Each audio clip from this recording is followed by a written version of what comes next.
Frostfall, Book 10 of 2920, The Last Year of the First Era, by Karlovac Townway. 10 Frostfall, 2920. Phrygius, High Rock.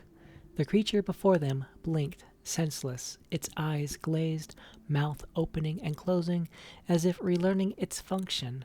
A thin glob of saliva burbled down between its fangs and hung suspended. Tarala had never seen anything of its kind before, reptilian and massive, perched on its hind legs like a man. Ministera applauded enthusiastically. "My child," she crowed, "you have come so far in so short a time. What were you thinking when you summoned this Daedroth?" It took Tarala a moment to recall whether she was thinking anything at all. She was merely overwhelmed that she had reached out across the fabric of reality into the realm of Oblivion and plucked forth this loathsome creature, conjuring it into the world by the power of her mind. "I was thinking of the color red," Tarala said, concentrating, "the simplicity and clarity of it. And then I desired and spoke the charm, and this is what I conjured up." "Desire is a powerful force for a young witch," said Ministera, "and it is well matched in this instance, for this Daedroth is nothing if not a simple force of the spirits. Can you release your desire as easily?" Tarala closed her eyes and spoke the dismissal invocation. The monster faded away like a painting in sunlight, still blinking confusedly. Ministera embraced her dark elf pupil, laughing with delight. "I never would have believed it. A month and a day you've been with the coven, and you're already far more advanced than most of the women here. There is powerful blood in you, Tarala. You touch spirits like you were touching a lover. You'll be leading this coven one day. I have seen it." Tarala smiled. It was good to be complimented. The Duke of Mournhold had praised her pretty face and her family before she had dishonored them, praised her manners. Cassire had been nothing more than a companion. His compliments meant nothing, but with Ministera she felt she was home. "You'll be leading the coven for many years yet, great sister," said Tarala. "I certainly intend to, but the spirits, while marvelous companions and faultless tellers of truth, are often hazy about the when and hows. You can't blame them, really. When and how mean so little to them." Ministera opened the door to the shed, allowing the brisk autumn breeze in to dispel the bitter and fetid smells of the Daedroth. "Now, I need you to run an errand to Wayrest. It's only a week's ride there and a week's ride back. Bring Doryatha and Selefina with you. As much as we try to be self-sufficient, there are herbs we can't grow here, and we seem to run through an enormous quantity of gens in no time at all. It's important that the people of the city learn to recognize you as one of the wise women of Skeffington Coven. You'll find the benefits of being notorious far outweigh the inconveniences." Tarala did as she was bade. As she and her sisters climbed aboard their horses, Ministera brought her child, little 5-month-old Bosriel, to kiss her mother goodbye. The witches were in love with the little Dunmer infant, fathered by a wicked duke, birthed by wild Iliad elves in the forest heart of the Empire. Tarala knew her nursemaids would protect her child with their lives. After many kisses and a farewell wave, the 3 young witches rode off into the bright woods under a covering of red, yellow, and orange. 12 Frostfall, 2920. Dwynen, High Rock. For a middas evening, the least loved Porcupine Tavern was wildly crowded. A roaring fire in the pit in the center of the room cast an almost sinister glow on all the regulars and made the abundance of bodies look like a punishment tapestry inspired by the Arcturian heresies. Cassire took his usual place with his cousin and ordered a flagon of ale. "Have you seen the Baron?" asked Palith. "Yes, he may have work for me in the palace of Urveus," said Cassire proudly. "But more than that I can't say. You understand, secrets of the state and all that. Why are there so many damned people here tonight? A shipload of dark elves just came into harbor. They've come from the war. I was just waiting until you got here to introduce you as another veteran. Cassier blushed, but regained his composure enough to ask, "What are they doing here? Has there been a truce?" "I don't know the full story," said Palith, "but apparently the Emperor and Vivek are in negotiations again. These fellows here have investments they were keen to check on, and they figured things on the bay were quiet enough. But the only way we can get the full story is to talk to the chaps." With that, Palith gripped his cousin's arm and pulled him to the other side of the bar so suddenly, Cassier would have had to struggle violently to resist. The Dunmer travelers were spread out across 4 of the tables laughing with the locals. They were largely amiable young men, well-dressed, befitting merchants, animated in gesture made more extravagant by liquor. "Excuse me," said Palith, intruding on the conversation.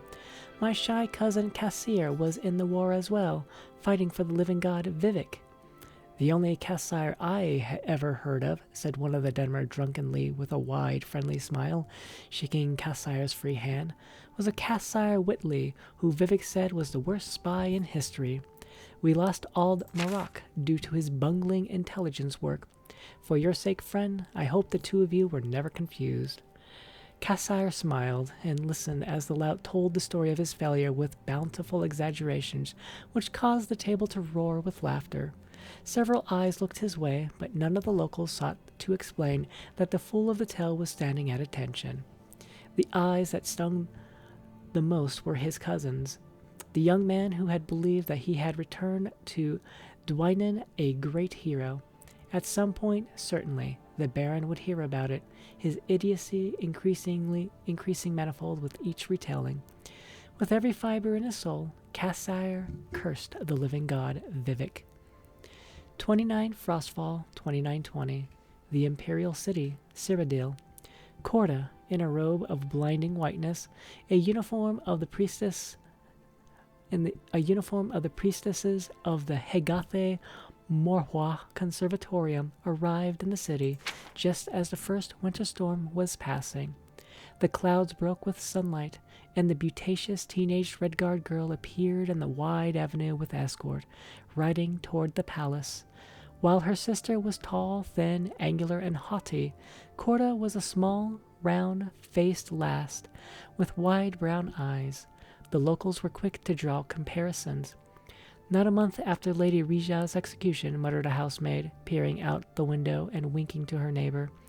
"And not a month out of the nunnery neither," the other woman agreed, reveling in the scandal. "This one's in for a ride. Her sister weren't no innocent, and look where she ended up." 24 Frostfall 2920.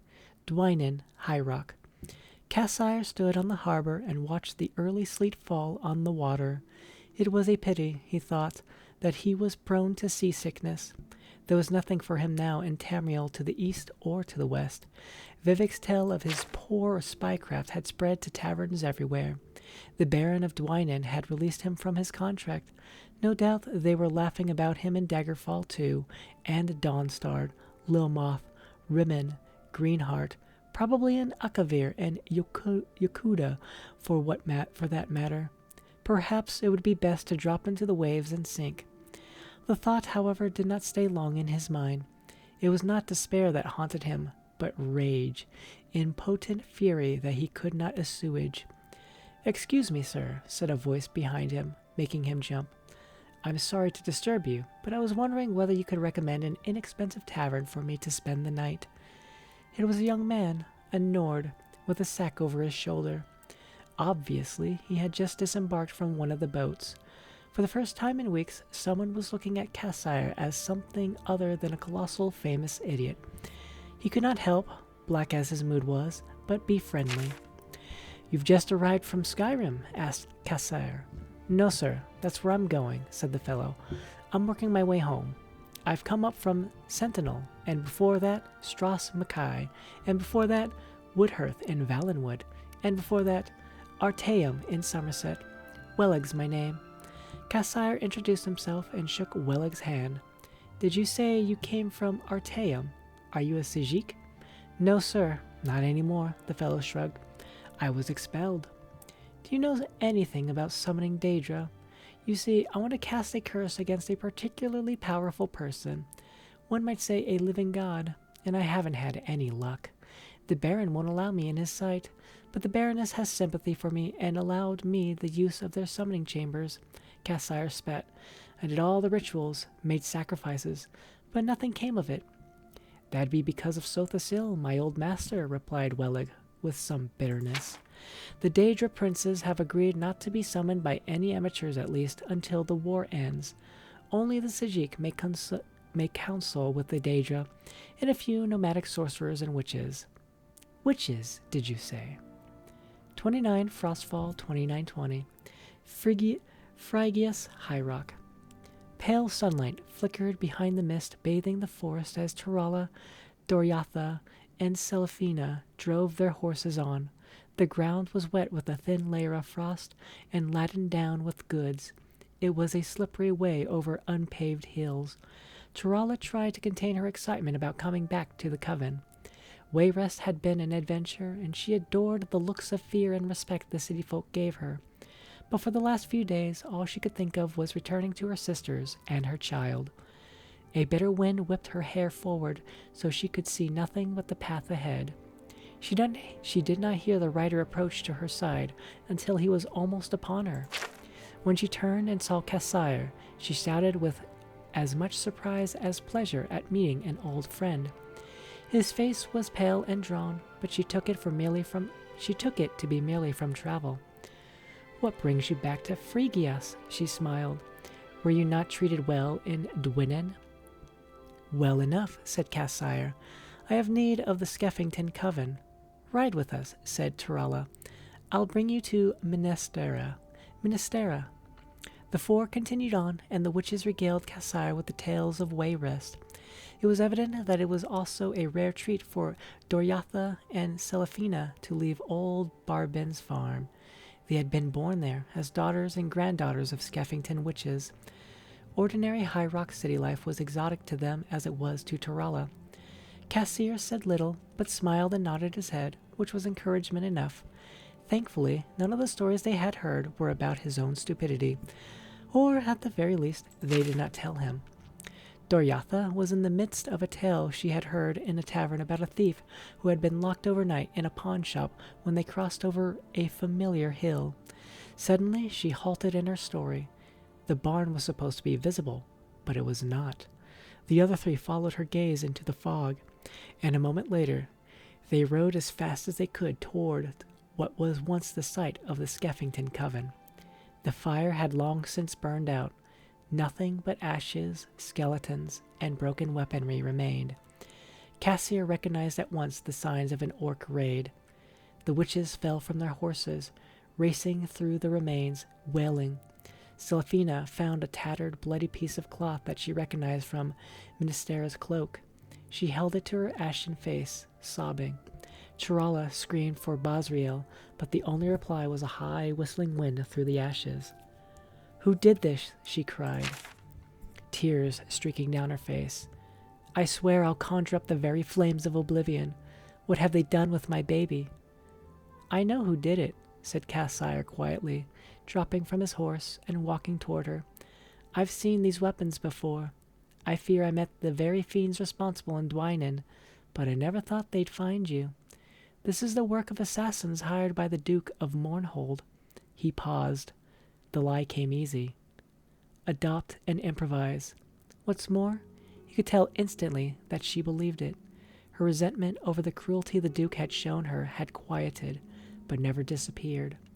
One look at her burning eyes told him that she would summon the Daedra and wreak his and her revenge upon Morrowind. And what's more, he knew they'd listen. And listen they did, for the power that is greater than the desire is rage, even rage misplaced.